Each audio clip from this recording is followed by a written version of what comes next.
दोस्तों, जब हम बात करेंगे पुष्पा 2 के बारे में, जो 5 दिसंबर को रिलीज हुई थी।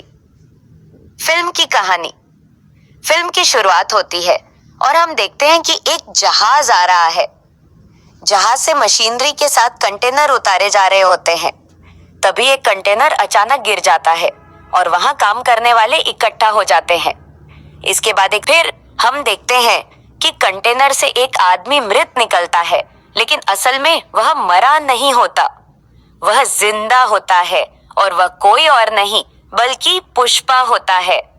पुष्पा ने 28 दिन कंटेनर में बिताए होते हैं और इस दौरान जापानी भाषा सीख ली होती है। वह कंटेनर से निकलकर जापानी में बात करता है और दुश्मनों से लड़ रहा होता है। आखिरकार वह ऊपर भागते हुए समुद्र में गिर जाता है।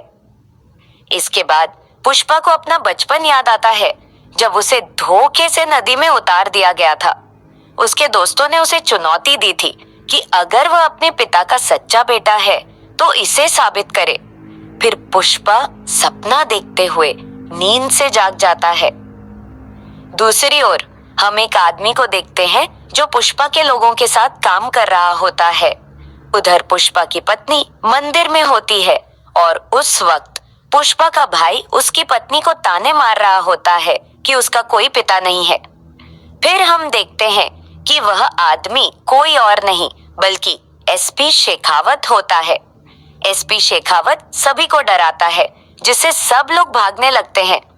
वह फोन करता है और पुलिस पुष्पा के लोगों को पकड़ लेती है, क्योंकि वे स्मगलिंग कर रहे होते हैं। उधर एक शादी हो रही होती है, लेकिन दूल्हा गायब होता है। सबको इंतजार होता है कि पुष्पा उसे पुलिस स्टेशन से छुड़ा कर ले आएगा। फिर पुष्पा सच में पुलिस स्टेशन जाता है उसे छुड़ाने, लेकिन पुलिस अफसर उससे मना करता है और कहता है कि ऐसा मत करो, नहीं तो मेरी नौकरी चली जाएगी। इसके बाद पुष्पा दूसरा रास्ता ढूंढता है। वह सभी पुलिस वालों को रिश्वत देकर रिटायर कर देता है और पूरे स्टेशन को खाली करवा देता है। जब एसपी शेखावत स्टेशन आता है तो वहां कोई नहीं होता, सिर्फ एक पुलिस वाला छोड़कर। वह पुलिस वाला कहता है कि मैं भी रिटायर हो चुका हूं। इसके बाद पुष्पा अपने लोगों के साथ शादी का आनंद लेता है। वहां डांस शुरू होता है। इसके बाद पुष्पा अपनी पत्नी श्रीवल्ली के साथ रोमांस करता है। श्रीवल्ली कहती है कि मुख्यमंत्री सीएम से मिलने के बाद अपनी फोटो खिंचवा कर लाना। इस बात से पुष्पा प्रेरित होकर हर मुश्किल पार करता है। वह सीएम के घर जाता है और मीडिया से कहता है कि फोटो खिंचवानी है, लेकिन जब वह सीएम से मिलता है तो फोटो खिंचवाने से इनकार कर देता है और कहता है कि जूते कितने भी खूबसूरत क्यों ना हो, हाथ में नहीं पहने जाते। सीएम पुष्पा को कहता है कि अपनी पत्नी की बात मत मानो, नहीं तो वह तुम्हें बर्बाद कर देगी। इस बात से पुष्पा गुस्से में आ जाता है। वह सिर्फ एक फोटो के लिए सीएम को बदलने की कोशिश करता है। आगे पुष्पा सीएम को उसकी कुर्सी से हटा देता है और एमपी सिद्धापा नायडू को सीएम बनाने का प्लान करता है। इसके लिए वह 25 करोड़ की डील करता है। उधर सिद्धापा नायडू मुख्यमंत्री को हटाने की योजना बनाता है। कहानी में आगे और भी दिलचस्प मोड़ आते हैं। इसके बाद एमपी सिद्धापा नायडू पुष्पा से कहता है, तू सारे पैसे उड़ा रहा है, लेकिन सिंधी गेट को क्या देगा? इस पर पुष्पा जवाब देता है, हम नेशनल नहीं बल्कि इंटरनेशनल लेवल पर बिजनेस करेंगे। इसके बाद पुष्पा एक इंटरनेशनल डीलर से मिलने जाता है। डीलर हेलीकॉप्टर में आता है, जबकि पुष्पा वैन में। डीलर उसका मजाक उड़ाता है और कहता है, मैं छोटी डील नहीं करता, मुझे बड़ी डील चाहिए।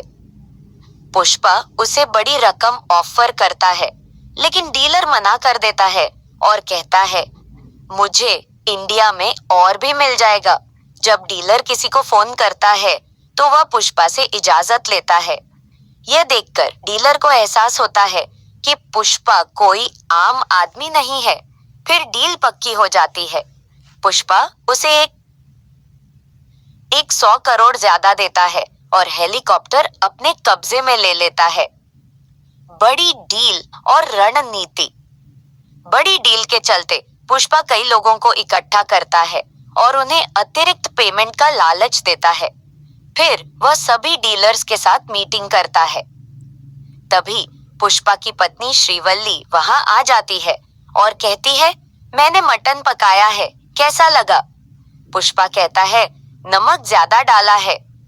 इस पर श्रीवल्ली गुस्सा हो जाती है। बाद में पुष्पा उसे मनाने जाता है। मनाते मनाते वे रोमांस करने लगते हैं और डांस शुरू हो जाती है। नई समस्या।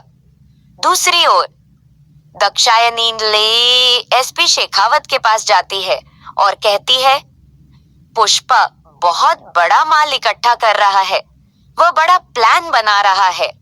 उसने मेरे भाई को मारा और मेरा पति नामर्द बनकर बैठा है। वह शेखावत से कहती है, बीच रेड्डी को धमकाओ, वह हमारा आदमी है, इससे सिंडिकेट हिल जाएगा। एसपी शेखावत बीच रेड्डी का माल पकड़ लेता है और आखिरकार उसे मार देता है। यह देखकर सभी डीलर्स डर जाते हैं और एमपी सिद्धापा नायडू से कहते हैं, हमारी जान ज्यादा कीमती है। वे सभी कहते हैं, पुष्पा और शेखावत के बीच सुलह करवाओ। एमपी सिद्धापा नायडू शेखावत से मिलने जाता है और कहता है, उससे सुलह कर लो। लेकिन शेखावत कहता है, उसने मेरी पैंट उतारी थी, कैसे माफ करूं? इस पर एमपी सिद्धापा नायडू भी अपनी पैंट उतार देता है और कहता है, अब हिसाब बराबर। लेकिन शेखावत कहता है, पुष्पा मुझे सॉरी बोलेगा। तनाव बढ़ता है। सभी सिंडिकेट के सदस्य इकट्ठा होते हैं। दाक्षायणी और उसका पति श्रीनु भी वहां होते हैं। वे कहते हैं कि पुष्पा नहीं आएगा, लेकिन पुष्पा शराब पीकर वहां पहुंचता है। उसकी पत्नी श्रीवल्ली भी साथ होती है और कहती है, सॉरी बोल दो। शराब के नशे में पुष्पा सबके सामने सॉरी बोलता है। यह देखकर शेखावत उसकी आवाज रिकॉर्ड कर लेता है और हंसता है। पुष्पा गुस्से में वहां से चला जाता है। जब पुष्पा खुद को देखता है तो उसे मजा नहीं आता। वह आग बबूला होकर दोबारा अकेले उसी जगह पहुंचता है जहां शेखावत, एमपी और सिंडिकेट के सदस्य होते हैं। पुष्पा का पलटवार। पुष्पा अपनी जीप से शेखावत को मारता है, उसे पानी में फेंक देता है और ऊपर से पेशाब कर देता है। यह देखकर शेखावत और गुस्से में आ जाता है। पुष्पा उसे चुनौती देता है, सोमवार सुबह 4:11 सूरज निकलने से पहले हमारा माल निकलेगा। अगर दम है तो पकड़ कर दिखा। दोनों अपने अपने प्लान बनाते हैं। सुबह होते ही शेखावत अपने पुलिस वालों को हर जगह तैनात कर देता है। वहीं पुष्पा नदी का पानी रोककर माल निकालता है। शेखावत को इसकी खबर मिलती है और वह पीछा करता है, लेकिन असली माल वहां नहीं होता, वह नकली पौधे होते हैं। पुष्पा का प्लान कामयाब हो जाता है और शेखावत फिर हार जाता है। दोनों की एक बार फिर मजेदार लड़ाई शुरू होती है। पुष्पा कहता है, तुम हार गए। शेखावत कहता है, मैं अकेला नहीं हारा, तुम भी हार गए। क्लाइमैक्स। पुष्पा एक बम ब्लास्ट करता है जो तांगे में होता है। इसके बाद वह अपनी पत्नी श्रीवल्ली के साथ मंदिर में जाता है जहां सब लोग इकट्ठा होते हैं। मंदिर में श्रीवल्ली बेहोश हो जाती है। उसकी दादी कहती है, पुष्पा बाप बनने वाला है।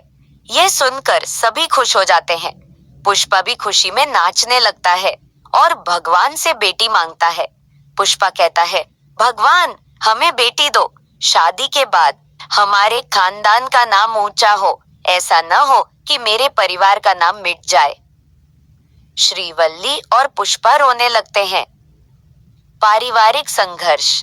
इसके बाद पुष्पा के भाई की बेटी को कुछ लोग छेड़ते हैं।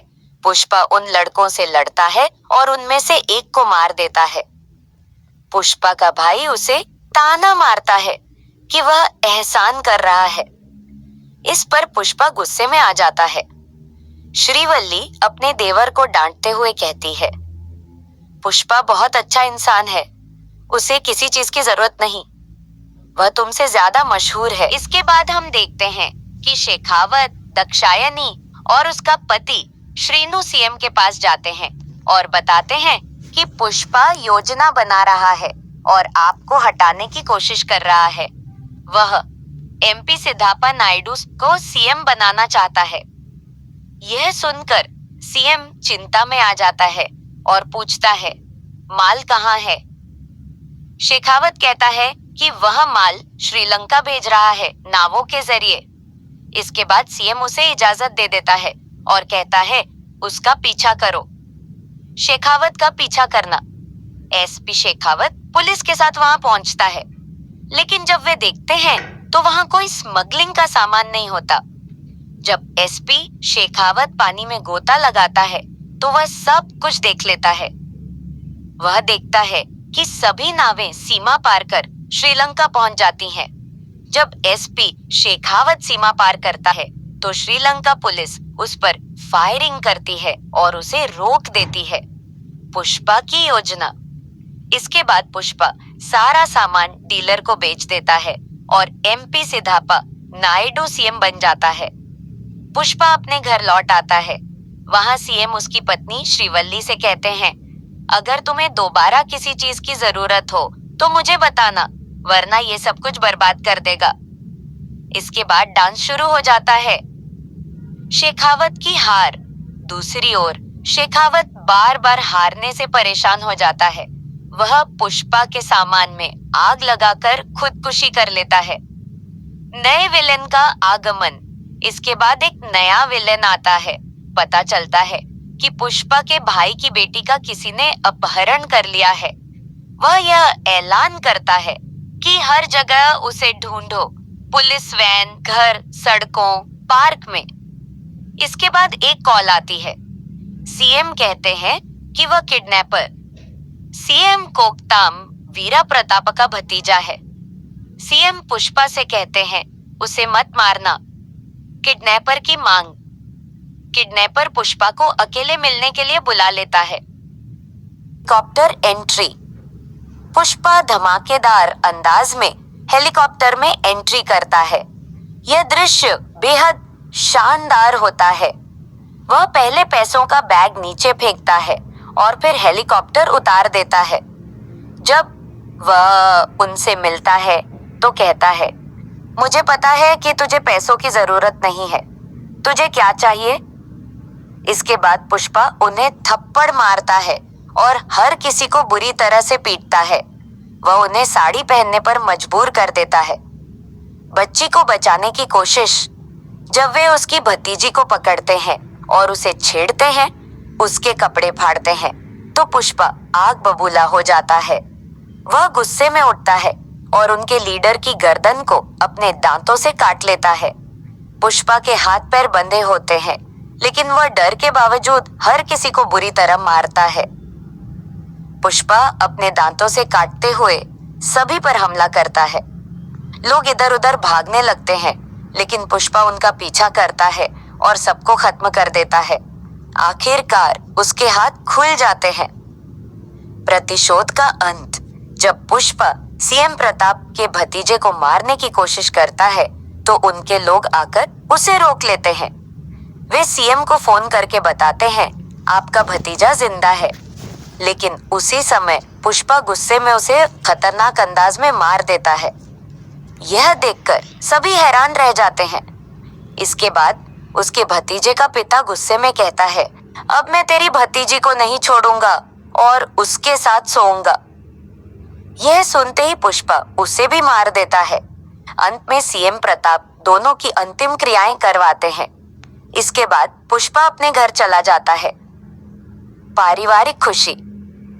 दूसरी ओर पुष्पा का भाई आता है और कहता है कि पुष्पा ने उसकी बेटी के लिए बहुत बड़ा कदम उठाया। वह सभी से माफी मांगता है और शादी का कार्ड लेकर आता है। वह सबको शादी के लिए आमंत्रित करता है। जब उसका भाई चला जाता है तो श्रीवल्ली पुष्पा के पास आती है और कहती है, देखो, भतीजी की शादी के कार्ड पर तुम्हारा और मेरा नाम लिखा है, लेकिन हमारे बच्चे का नाम नहीं लिखा। यह सुनकर पुष्पा खुशी के आंसू बहाने लगता है। उसकी माँ, दादी और परिवार के लोग आ जाते हैं। वह अपनी दादी की गोद में सिर रखकर रोने लगता है। फिल्म का अंत। फिल्म यहीं खत्म होती है। दर्शकों को संकेत दिया जाता है कि पुष्पा 3 भी आएगी, जिसमें कहानी पुष्पा के बच्चे पर आधारित होगी। और उसके बाद हम देखते हैं कि पुष्पा अपने भाई की बेटी की शादी में आया होता, जहां उसका भाई आता है और रोता है और उसके साथ मिलता है और फिर वह शादी का आनंद लेता है और हम देखते हैं कि वह सब खुशी के साथ शादी का आनंद लेता है। दूसरी ओर मंत्री अपने भाई के अंतिम संस्कार कर रहा होता है और उसी समय एक व्यक्ति बम विस्फोट करता है।